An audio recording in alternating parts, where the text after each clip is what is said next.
નમસ્કાર વિદ્યાર્થી મિત્રો, આપ જોવો છો ગુજરાત એન્જિનિયરિંગ એકેડમી યુટ્યુબ ચેનલમાં બધા મિત્રોનું સ્વાગત કરે છે. આજે આપણે વાત કરશે તમારા મેકેનિકલ અને ઓટોમોબાઈલ જેવી બ્રાન્ચમાં આવતો સબ્જેક્ટ તો કે એન્જિનિયરિંગ મટીરિયલ સાયન્સ BI 01000181. આ તમારો સબ્જેક્ટ છે મિત્રો. એના જીટીયુ એક્ઝામના મોસ્ટ ઇમ્પોર્ટન્ટ પ્રશ્ન વિશે આ વિડીયોમાં હું વાત કરવાનો છું.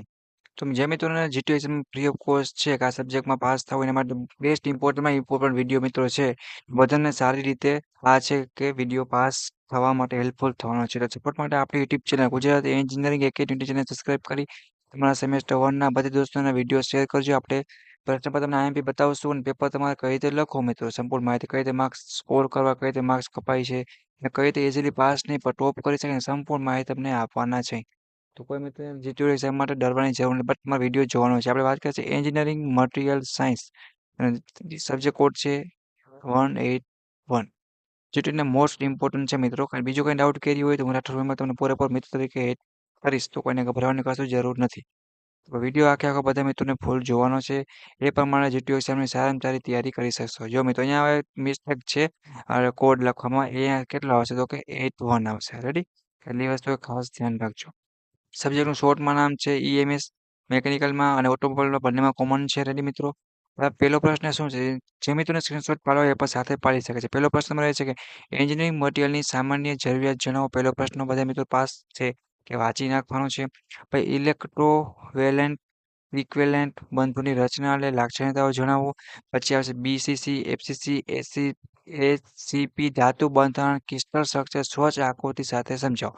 અને જ્યારે પણ આકૃતિ મિત્રો આવે ત્યારે તમારે આંખ વીંચીને આકૃતિ સૌથી પહેલા બાકી કરવાની છે. ઓછી મહેનતે ફૂલ માર્ક્સ મેળવવા માટેનું બેસ્ટ ટૂલ્સ છે, બેસ્ટ હથિયાર સાધન કહી શકાય તો એ છે આકૃતિ ફિગર. એના કારણે જીટીમાં ફૂલ માર્ક્સ મળે છે પ્રશ્નનો. જીટીનો રૂલ્સ છે તો ખાસ ધ્યાન રાખજો. ચુંબક જે છે પછી ઉષ્મીય ગુણધર્મના ફાયદા અને ગેરફાયદા જણાવવાના છે. રેડી? નેક્સ્ટ વાત કરીએ તો ભૌતિક ઇલેક્ટ્રિકલ ગુણધર્મોના ફાયદા ગેરફાયદા જણાવો.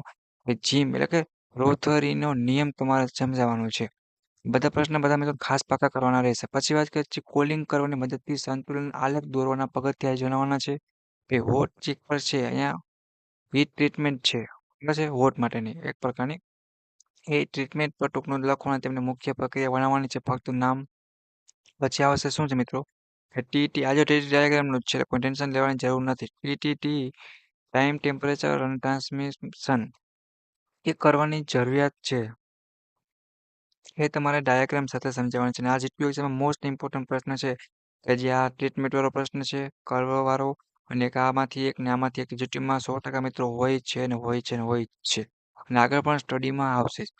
પછી કાર્બન જે ઇક્વિલિબ્રિયમ ડાયાગ્રામ દોરો અને તેની રીત છે એ પણ જીટીયુ એક્ઝામમાં 100% પૂછાય છે. પછી લોહ ધાતુનું વર્ગીકરણ કરો અને અલોહ ધાતુ છે એ તમે સમજાવો. બરાબર છે? પછી ફર્નેસના પ્રકારના નામ લખો અને કોઈ પણ એક ફર્નેસ તમારે સમજાવવાની છે. એ પણ જીટીયુ એક્ઝામમાં પૂછાય છે. બધા મિત્રોને આટલા પ્રશ્ન ખાસ કરી નાખો. પ્લસ તમારે મિડ એક્ઝામ પેપર છે એ પણ તમારે શું તો કે સોલ્વ કરી જવાના, જેથી કરીને તમારે ક્યાંય પણ વાંધો આવશે નહીં. એના સિવાય બીજું કંઈ તમારે મટીરિયલ કરવું હોય તો પણ જીટીયુના આઈએમપી તમે ટીક કરાવ્યો હોય ક્લાસરૂમમાં લેક્ચરમાં, એ પણ તમે રિવિઝન કરી શકો છો. સ્ટીલના પ્રકાર, ગુણધર્મો, ઉપયોગ સાથે સમજાવવાનું છે. નેક્સ્ટ વ્હાઇટ કાસ્ટ આયર્નના ગુણધર્મો અને ઉપયોગ જણાવવાનો છે. કાર્બન સ્ટીલ, લો કાર્બન સ્ટીલ, એલોય સ્ટીલના ગુણધર્મો અને ઉપયોગ જણાવો. મેટોલોજી, માઇક્રોસ્કોપની તેના ભાગોની નામ નિર્દેશન સાથે સ્વચ્છ આકૃતિ દોરવાની છે.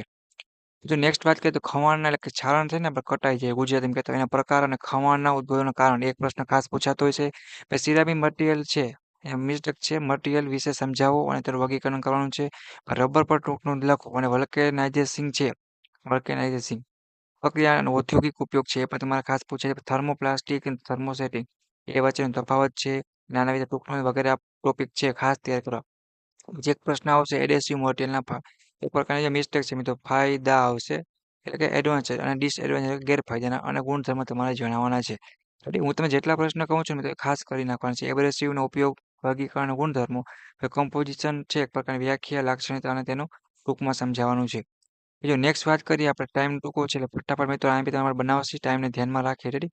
કોઈ મિત્રોને ટાઈમ પર ટેન્શન લેવાની જરૂર છે નહીં. બીજા પ્રશ્ન તમને કેટલા આપ્યા છે? આપણે 19 પ્રશ્ન જોયા, 20 પ્રશ્ન, બીજા 5 પ્રશ્ન કરવાના છે. રેડી?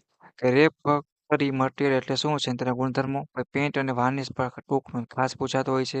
પાવડર મેટર્જી પ્રોસેસ ફ્લોચાર્ટ સાથે દોરી સમજાવવાની છે. પાવડર મેટર્જી ઉત્પન્ન પ્રક્રિયા અને ઉપયોગ અને મર્યાદા એ પણ સાથે કરી નાખો. પાવડર કોટિંગ પ્રક્રિયા લખો અને પાવડર મેટેલોજી પ્રક્રિયાથી સિમેન્ટ કાર્બાઇન ટૂલ એક ખાસ પાકો કરી નાખજો. ગ્રીન મટીરિયલ એટલે શું અને તેનો ખ્યાલ છે એવા પૂછાય છે. ટકાઉ અને રિન્યુએબલ મટીરિયલોના ખ્યાલ એ કરી નાખો. PHEV સમજાવો, પૂરું નામ લખો અને BEV સમજાવો. એક અને સૌર ઉર્જા અને સોલર પેનલ એ પણ પાકા કરી નાખવાના છે. જીટીયુ એક્ઝામમાં એન્જિનિયરિંગ મટીરિયલ સાયન્સ હશે. એન્જિનિયરિંગ મટીરિયલ સાયન્સ સબ્જેક્ટમાં બધા મિત્રોને ખાસ છે કે આટલા પ્રશ્નો કરી નાખવાના છે. હવે બીજી વાત કરીએ તો તમારા માર્ક્સ છે મિત્રો કઈ રીતે કપાતા હોય છે. પહેલા તમે આકૃતિ છે દોરતા નથી પ્રશ્નમાં. પહેલો પોઈન્ટ એ ખાસ ધ્યાન રાખો, કમ્પલસરી આકૃતિ છે ને ફરજિયાત દોરો. એના કારણે ફૂલ માર્ક્સ મળશે. મેં પહેલા તમે કીધું એ પ્રમાણે.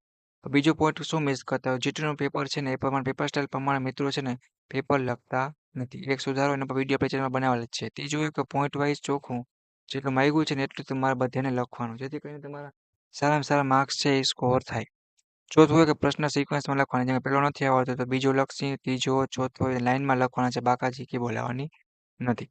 આટલી વસ્તુને ખાસ ધ્યાન રાખવાનું. એન્જિનિયરિંગ મટીરિયલ સાયન્સ જેવા સબ્જેક્ટમાં થોડુંક શું કરવું પડે, તો વાંચવું પડશે અને સારામાં સારી રીતે તમે તો તૈયારી કરશો ને ધ્યાન રાખશો તો ગમે પેપર હાર્ડ નીકળે તો પછી ઇન્ટરમાં તમે 23 માર્ક છે એ તમારે આરામથી આવી જશે. એટલે કોઈને ટેન્શન લેવાની કાંઈ પણ જરૂર નથી. સપોર્ટ માટે આપણી YouTube channel Gujarati engineering academy YouTube channel subscribe કરો. જો અત્યારે ઓટોમોબાઈલ અને મિકેનિકલ આ બ્રાન્ચમાં આવે છે અને મેકેટ્રોનિક્સમાં વગેરે જે ઘણી બધી બ્રાન્ચો છે એમાં આવતું હશે. તમને જોઈન્ટ થવા માટે સેમેસ્ટર 1માં બીજે સબ્જેક્ટના હોય બધા IMP મેળવવા માટે તમને સેમેસ્ટર 1ની જોઈનિંગની લિંક તમને ડિસ્ક્રિપ્શનમાં આપી દઉં છું. તમારે જોઈન્ટ થઈ જવાનું છે, તમે દોસ્તોને પણ એડ કરી શકશો. અને સપોર્ટ માટે આપણી YouTube channel Gujarati engineering academy YouTube channel subscribe કરો અને તમારા દોસ્તોને શેર કરો. બધો સબ્જેક્ટ છે એ આપણી યુટ્યુબ ચેનલની પ્લેલિસ્ટમાં તમે ક્લિક કરશો ત્યારે તમે સેમેસ્ટર વાઇઝ અને બ્રાન્ચ વાઇઝ બધું જ મટીરિયલ મિત્રો અહીંયા આપેલું છે. કોઈને ગભરાવાની ટેન્શન લેવાની કાંઈ પણ જરૂર નથી. એ પ્રમાણે તૈયારી કરો અને સારા માર્ક્સ મેળવો. આટલા પ્રશ્નો કરી નાખો રેડી અને જીટીયુ એક્ઝામની સારામાં સારી તૈયારી કરો. બીજી ક્યાંય અટકાવશો તો કોમેન્ટ કરજો. ઓકે મિત્રો, થેન્ક યુ.